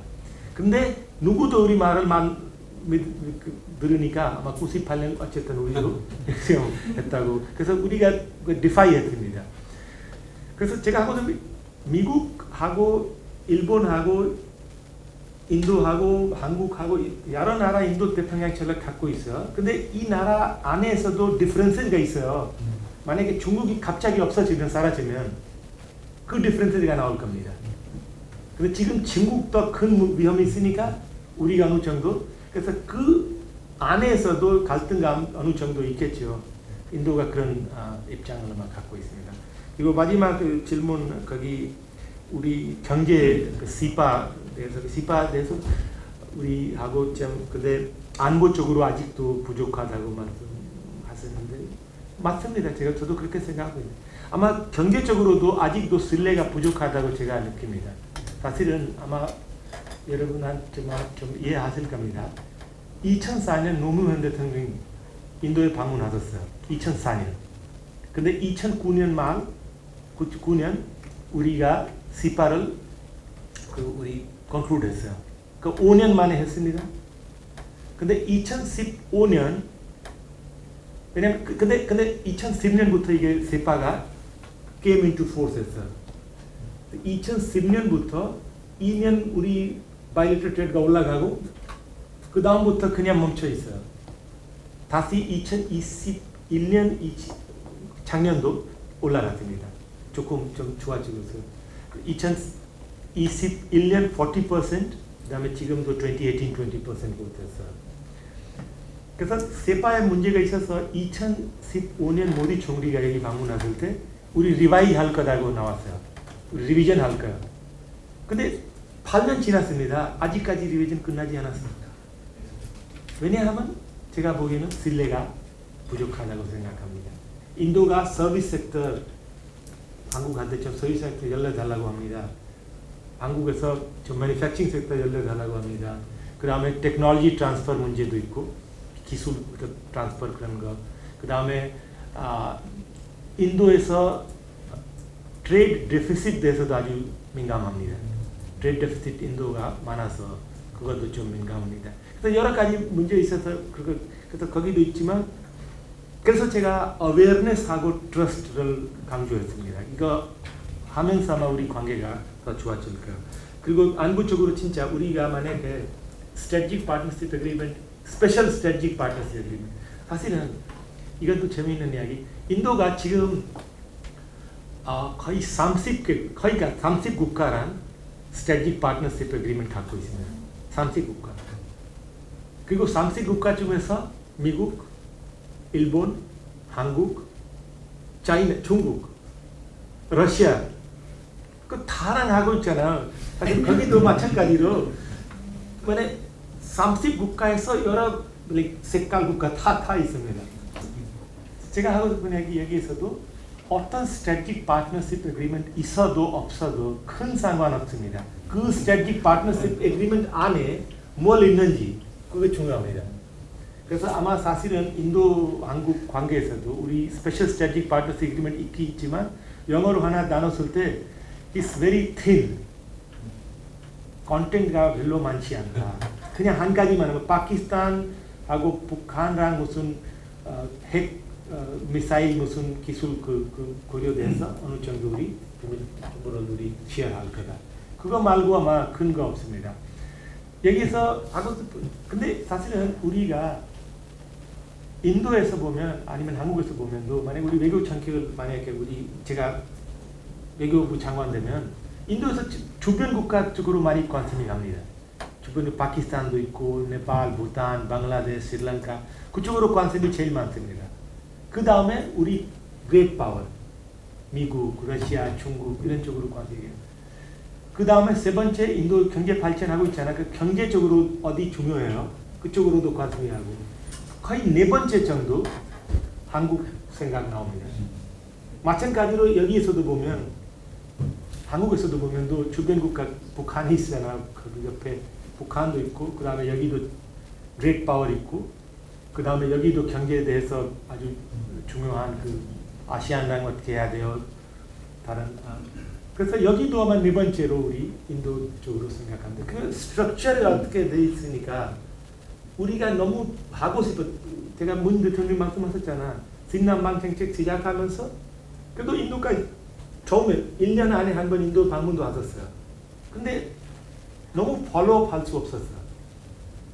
특히 마지막 한 1년, 2년 많이 활동할 수 없었습니다. 그래서 이게 스트럭처가 이렇게 있어서 아마 우리 아직까지 서로 많이 좀 우리 리치아웃가 좀 부족하다고 합니다. 리치아웃 서로 아직도 부족하다고 제가 봅니다. 누구 잘못했다고 생각하지 않고 그냥 이런 입장에 우리 빠져 있어서 그리고 하나 더 붙이면 아마 인도 여기 있잖아 어떤 아마 제가 아베 신조를 재판 총리를 제가 좋아하지 않습니다. 근데 한 가지 좋은 점 그분한테 말씀드리면 2007년 그때 인도 경제부터 여러 가지 상황 너무 좋지 않았어요. 지금 많이 좋아졌어요 인도가. 근데 그때 그분 어떤 자기 전략 만들어서 인도 태평양 대해서 그 큰 플랜 만들어서 일본에서 인도에 가서도 말씀하시고 호주에서도 가시고 영국에서도 미국에서도 하시고 여러 가지 노력으로 자기 원하는 대로 이런 전략적으로 스트래티직 맵가 만들었습니다.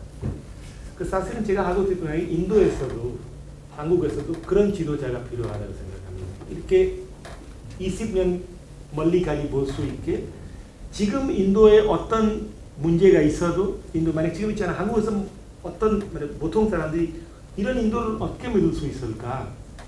근데 우리가 만약에 자기 플랜대로 계속 노력하면 아마 인도를 믿게 만들 수 있습니다. 제가 그런 느낌이 있어요. We can make India behave the way you want, but for that you need to have a long-term plan. India can make Korea behave as India wants, but for that India has to take a 20-year long plan and consistently work. And that's what Shinzo Abe did. 이게 지금 인도 태평양 만약에 중국 다음으로 우리 누가 인도 태평양 전략에 대해서 제일 많이 노력했다고 보면 아마 아베 신조가 있습니다. 우리가 좋아하지 않아도 그렇게 제가 그래서 제가 하고 싶은 이야기 만약에 안보적으로도 우리가 여러 가지 스트럭처럴 리미테이션이 있어도 크게 보고 새로운 플랜 만들어서 그렇게 하면 아마 더 관계가 좋아지지 않겠다 그렇게 그런 느낌. My question is regard to the U.S. And China competition. In conclusion, we are failing because we don't have comprehensive strategy. I mean, as you know, the chess and Zhong ago, the Oriental chess. When it comes to strategy, the China has a big picture, just playing a Go, and they have a really big picture. But on the other hand, from the U.S. side, they respond individually by Quad or AUKUS. So what if we are isolated from Quad? We might not be happy with that. So my question is, do we have a comprehensive strategy to respond to China? Because it is really obvious if we don't have a comprehensive strategy, go to the worst condition, worst situation in the Pacific. And second question is, we have ASEAN and Global South. Do you think that they like U.S.-dominated region in the Pacific? In my mind, ASEAN might be on the Chinese side because they heavily rely upon in terms of economy. And how we persuaded them to pull them to our ground? That's the big question to me. And finally, what about the Global South? A lot of countries are not happy with U.S. domination because just like the ASEAN, they are also rely upon the Chinese assistance in terms of economy. That's my question. Thank you very much. 혹시 뭐 추가적인 다른 질문 있으세요? 네. 간단히 소개해 주십시오. Yeah, I'm Professor Seol. I'm working as Director of Center for Northeast Asian Studies in Unsa. Thank you so much for your wonderful presentation and explanation. My question is, first of all, what is the lesson learned in Ukraine war? Yeah, to Indian country, especially Russian weapon system. Maybe you are not very well satisfied with the functions of those kind of weaponry systems. So now you are maybe interested in Korean defense industry. Yes. So maybe that is one agenda we can develop together with the relationship in defense industry development. And second question is, with the increasing North Korean missile and nuclear threat, so now many Korean people believe we need to make our own nuclear weapon. So what is your understanding? How do you react to that kind of Korean reaction? And especially now, India and Pakistan, you have two nuclear countries relationship. So what is your understanding of the stability of those kind of unique situation, two nuclear countries? So maybe South Korea finally acquire its own nuclear weapon. It is good for Korean people. So I want to know your opinion on that. Thank you. 네, 우리 소장님도.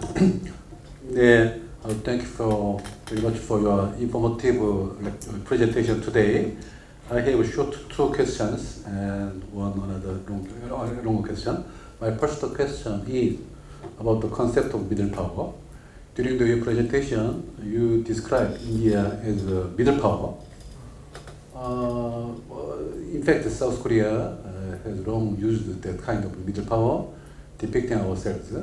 But recently, Foreign Minister Park Jin tried to describe our country as a global pivotal state, not middle power, because South Korea has developed economically and militarily, and Korea is evaluated as the number 6 or number 10 countries in the world in terms of national power.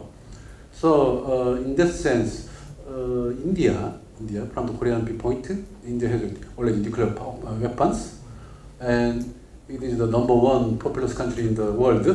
So I wonder why India still stick to the concept of middle power. Okay. And my second short question is about the concept of strategic autonomy.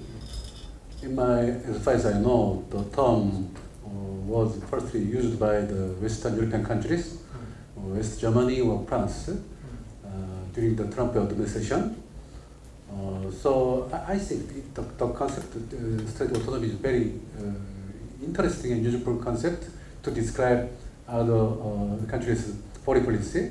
So in my case, I used the concept explain the Japan's foreign policy between the United States and China. So I wonder the concept is widely used in Indian foreign policy expert or not.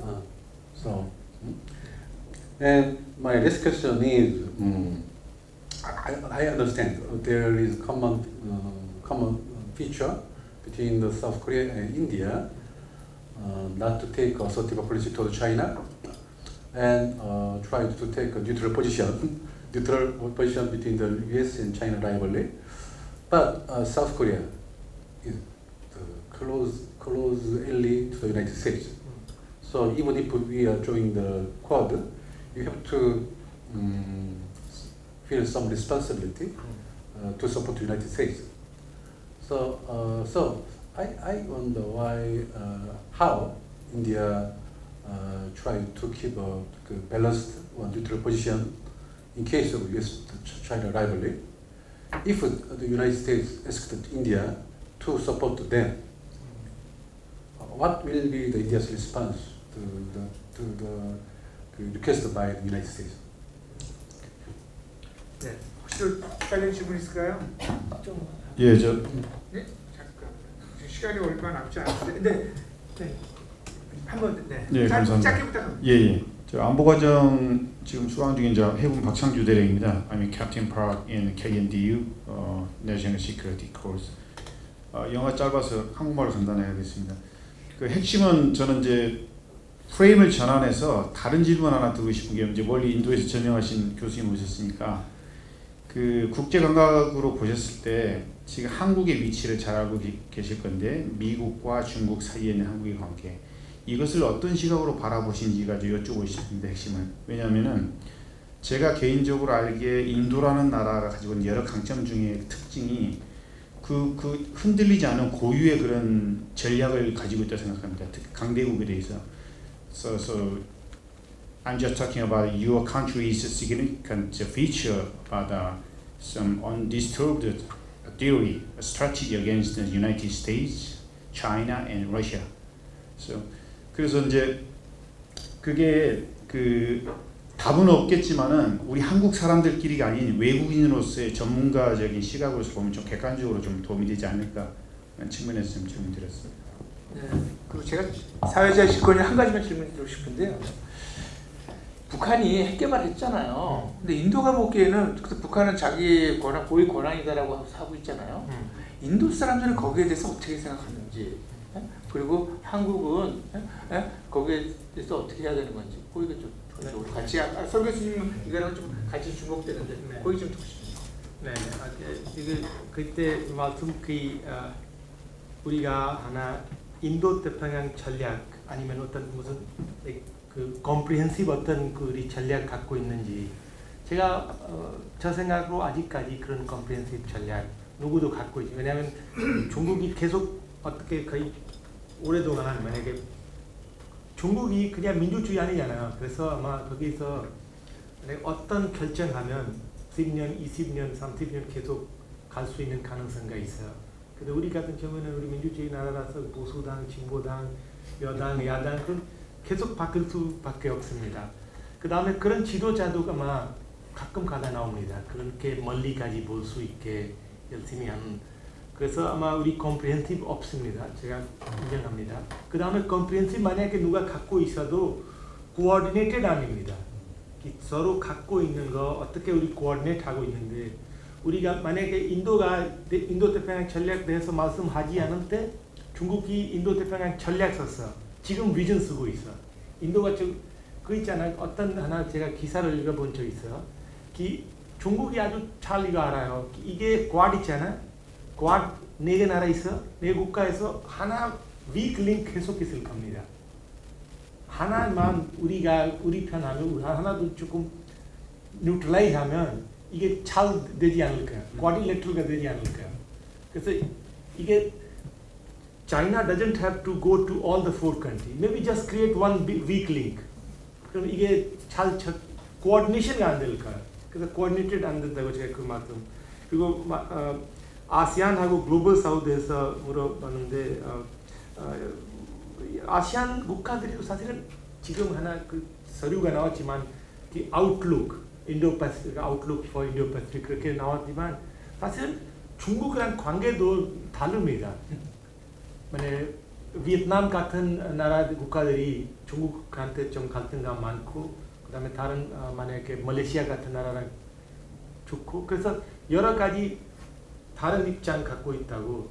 그래서 아마 아시안 국가들이 아마 어느 정도 우리 how much we can have economic benefit out of China 이런 쪽으로. 그래서 rise of China가 이거 경제 발전도 있잖아. 그래서 우리가 opportunity로 보는 사람들이 많아요. 그런 국가들도 있습니다. 그 다음에 전략적으로 어떤 문제가 있어도 지금 필리핀도 보세요. 필리핀 원래 미국이랑 잘 지내는데 그 두테르테 나와서 그때부터 여러 가지 문제가 생겼잖아요. 그래서 사실 이게 한 가지 어프로치가 없다고 제가 봅니다. 그리고 아마 아시안 국가들이도 아마 인도하고 대한민국처럼 아마 스테이블 이대로 계속 가면 좋겠다 그런 생각 갖고 있을 겁니다. 아마 대부분. 그리고 글로벌 사우도 마찬가지로 우리가 그렇게 생각합니다. 그 다음에 인도 그 유크레인에서 나오는 그런 우리가 만약에 어떻게 우리 서 교수님 말씀대로 우리가 디펜스 코오퍼레이션도 그래서 아마 2014년 15년부터 우리도 like joint defense production부터 defense cooperation 그 다음에 여러 가지 고려를 좀 시작했습니다. 아직까지 그렇게 많이 like still not satisfactory. 근데 우리가 많이 좀 그리고 India has to diversify. India, but in the Cold War, almost 50 years, India was largely dependent on weapon system on Soviet Union. 그럼 거기에서 아직도 지금도 MiG-21 있어요. MiG-19 여러 가지 수코이 있어요. 이게 logistically 만약에 뭐 거기 수리해야 하면 무슨 if you have to repair it, you need some other material from Russia. So 그런 가능성도 그런 입장도 있어요. 근데 우리 지금 프랑스하고 like we are having now more agreements and defense equipment buying from France, from United States, from Korea also. We are looking for. So I think we are learning. We have to diversify. And 대한민국 핵 개발돼서 말씀하셨는데 아마 김 교수님도 말씀하셨는데 그거 아마 우리나라에서 그런 게 있어요. 뉴클리어 스테빌리티가 만약에 이게 뉴클리어 스테빌리티가 어떻게 나와요? 디터런스가 해요? 디터런스가 있으니까 만약에 두 나라가 무기를 가지고 있으면 만약에 mutual assured destruction 그래서 디터런스가 있어요. 근데 디터런스 하고 싶으면 적어도 한 가지 그거 있어요. 요즘에 있어요. 한 가지 꼭 있어야 돼. 그거 둘 다 레셔널 액터예요. 레셔널 액터. 둘 다 레셔널 액터. 만약에 누가 어느 미쳤어요. 미친 사람이 만약에 미친 액터가 있어요. 그럼 이게 디터런스가 안 됩니다. 사실은 제가 남북 관계에 대해서 파키스탄 어쨌든 파키스탄한테도 좀 문제 있지만 파키스탄, 인도 둘 다 어느 정도 좀 컨트롤 커맨드 시스템가 있나 봐요. 근데 북한에서 어떻게 하는지 제가 잘 모릅니다. 그래서 그렇게 제가 봅니다. 그 다음에 아마 대한민국도 만약에 핵 무기를 인도 입장에서 어떤 나라 이게 아마 인터내셔널 코트 오브 그런 거 있잖아. 인터내셔널 코트 오브 저스티스 어디에서 2000년쯤 1998년 언제 하나 그 재판에서 나온 거 있어요. 이 for self defense 핵 무기를 갖고 있을 수 있던 나라들이. So principal적으로 어떤 나라도 만약에 책임감이 있는 나라 있으면 그 자기 위협 느끼면 다른 방법 없으면 핵 개발할 수 있다고 제가 인도가 그런 프린시플을 갖고 있어요. 그래서 우리가 해서 한국도 할 수 있습니다. 우리 입장에서 이게 안 되는 거 아닙니다. 근데 한 가지 운도 측면에서 근데 그 나라가 responsible 국가 있어야 돼요. It should not be a politically unstable country where we don't have information how things is going to be, they are going to be arranged. This is our official position. 근데 한국 같은 경우는 현실적으로 어렵습니다. 미국과 받아들일 수가 아마 없을 것 같아서 아마 지금도 인도랑 원래 아마 1, 2, 3 에그리먼트 있잖아. 그런 에그리먼트 한국랑도 없습니다. 아직까지. 한국과 만약에 동맹국가이라도. 그래서 아마 이것도 제가 한 가지 말씀드리고 싶습니다. 그 다음에 미들 파워 교수님 말씀하셨어요. 미들 파워 사실 제가 인도 태평양 전략 그 서류를 보면 GPS가 지금 아니고 GPS 되고 싶다고 목적이 있어요. 지금 GPS 있다고 아마 제가 아마 잘못 이건 잘 모릅니다. 아마 다시 볼 겁니다. 지금도 만약 지금 현재 한국이 그런 글로벌 피비털 스테이트 있는지 이런 말씀하지 않아요. 될 거다 우리 그런 목적 갖고 있다고 제가 봅니다. 그리고 한 가지 더 그리고 미들 파워도 사실은 이게 너무 루즈합니다. 어떤 나라도 우리가 미들 파워 중국이 오랫동안 미들 파워 하다가 갑자기 그레이트 파워 됐어요. 그다음에 인도에서도 지금 우리 있잖아. 인도에서 그런 얘기 있어요. 우리 인도 있잖아. emerging India, rising India. 그럼 우리가 가끔 가다니 언제까지 그 emerging India, rising India 우리 30년 됐어요. emerging India 30년 계속 emerging India 하면 언제까지? 그래서 이게 사실 이게 middle power 우리가 다 accept하는 그 definition가 없어요. 그래서 사실은 인도도 마찬가지. 근데 인도에 만약에 좋은 말씀 핵 무기를 갖고 있고 여러 가지 좋은 점도 있습니다. 근데 여러 가지 어려운 점도 있습니다. 인도에서 특히 인프라, 특히 사회 갈등, 종교적으로 가스 제도 있고 여러 가지 아직도 그런 문제 있어서 사실은 우리가 그레이트 파워라고 하는 거예요. 가끔가다 그런 것도 있어요. 사람들이 좀 일부러 숨기는 것도 있어요. 있잖아. if you say that you are a great power, with great power, more responsibility will also come.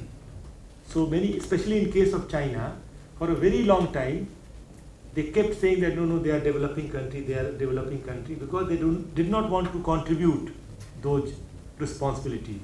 So 아마 이게 제가 봅니다. strategic autonomy 아마 strategic autonomy 사실은 제가 우리 그런 거 있잖아요. strategic autonomy 만약에 제가 한 가지 재미있는 우리 어떤 공무원 시험 보는 친구가 있었어. 그 친구가 거기 면접 봤어요. 면접에서 질문을 했어요. 거기에서 어떤 분 어떻게 만약에 전 세계 10개 나라에 이렇게 돌아서 가야 돼 비행기로. 만약에 서쪽에서 가다가 이렇게 동쪽으로서 다시 인도로 가야 돼요. 그럼 10개 나라에서 멈춰서 거기 중요한 나라 선택하면서 어떻게 자기 나라 인트레스를 좀 설명할까요? 그럼 그 친구가 실수로 영국 들리지 않았어요. 다른 나라, he went to other country, but he did not, he just forgot to tell that I'll go to England also, Britain also. 근데 그 친구가 만약에 그 영국 안 갈까요? 그럼 그때 토니 블레어가 그때 그 친구 대답으로 아니 근데 제가 미국 가고 있잖아요. 미국 가면 영국 갈 필요 없어요. 똑같아. 이게 strategic autonomy. 만약에 이거 없는 거야. 제가 보기에는 만약에 strategic autonomy that other countries they feel 만약에 100% 한국이 미국이랑 같이 가면 만약에 인도가 한국 갈 때는 뭘 할 필요 없잖아요. 그냥 미국이랑 하면 되잖아요. 그래서 strategic autonomy 이게 하나 중요한 포인트입니다. 그래서 이런 어느 정도 이 여유가 있어야 돼요. 제가 그런 생각합니다. 그 두 번째 우리가 디콜로나이즈 있잖아 우리. 그래서 그때도 우리 네헤루 총리가 하시는 말씀 있었어요. कि if you don't have autonomy of foreign policy, then you are not an independent country. Then you are just a region which is autonomous. माने freedom하고 autonomy 안에 한 가지만 차이점이 있어요. Independence of foreign policy. Independence of foreign policy 없으면 우리가 100% 우리 독립됐다고 생각. 그렇게 막 너무 강하게 그냥 그런 이야기도 있었다고 제가 말씀드리고 싶습니다. 그래서 strategic autonomy 할 때 그렇게 해야 돼요. 그 마지막에 중국하고 미국 갈등하면 아마 미국이랑 같이 그런 거 있잖아. 쿼드 있잖아. 쿼드리터럴 어떤 그 에그리먼트가 없지만 합의가 없지만 사실은 인도하고 미국이랑 여러 가지 레모아 여러 가지 로지스틱 릴레이티드, 인텔리전스 쉐어링 릴레이티드, 밀리터리 플랫폼 이런 거 여러 가지 많은 에그리먼트가 안에 있으면 바이레터럴. 그래서 쿼드에서 여러 가지 바이레터럴 인도하고 중국, 인도하고 일본, 인도하고 호주, 인도하고 미국 이게 많이 하고 있습니다. 그래서 사실은 이런 식으로 우리가 그래서 그 상황 되면 아마 우리도 미국 사실 인도에서 했잖아. 우리 Act East policy 있어요. Act East policy대로도 Act East policy, Act East policy. Act East policy도 만약에 geographical 보면 지로 이게 인도 태평양 똑같아요. 똑같은 리전 우리 커버합니다. 인도 태평양 전략도 똑같은 리전 우리 커버합니다. 그래서 어떤 학자가 그런 말씀을 인도에서 we want to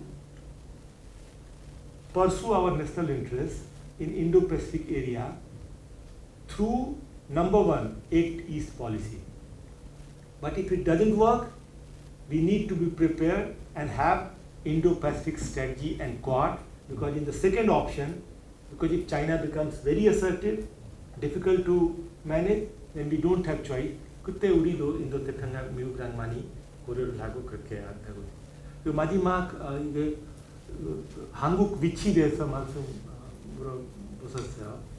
How Korea is located? I think Korea is located in a very 아주 어려운 위치도 있습니다. 어떻게 보면 큰 국가들이 중국, 러시아, 미국 다 여기 있는데 일본. 그래서 아마 그럼 여기에서 선택하는 거 제가 보기에는 한 가지 그런 이야기도 있어요. 위기 있을 때 아마 이 지역에서 동아시아에서 위기 있을 때 한국과 제일 당했습니다. 만약에 Korea suffered whenever there were more instability and problem in this area. 만약에 그때 19세기 말 20세기 초에 그때도 일본하고 중국이랑 그때도 한국가 당했습니다. suffered a lot.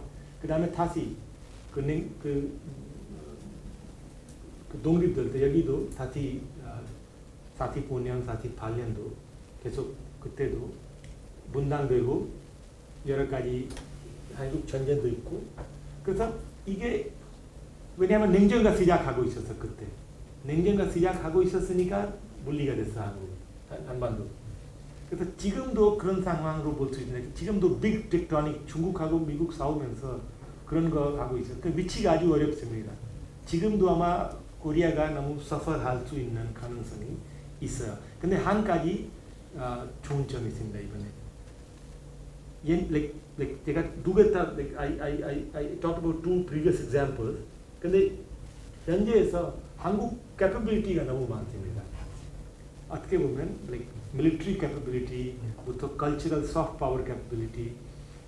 그래서 이게 아마 한국가 잘 생각하면서 미래를 더 길게 보고 어떤 전략 만들어서 앞으로 나가면 아마 괜찮아요. 아마 잘 될 겁니다.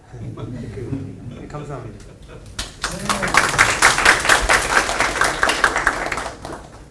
네, 시간이 좀 지났는데요. 오늘 이것으로 제7차 린사 세미나를 마치도록 하겠습니다. 네, 감사합니다.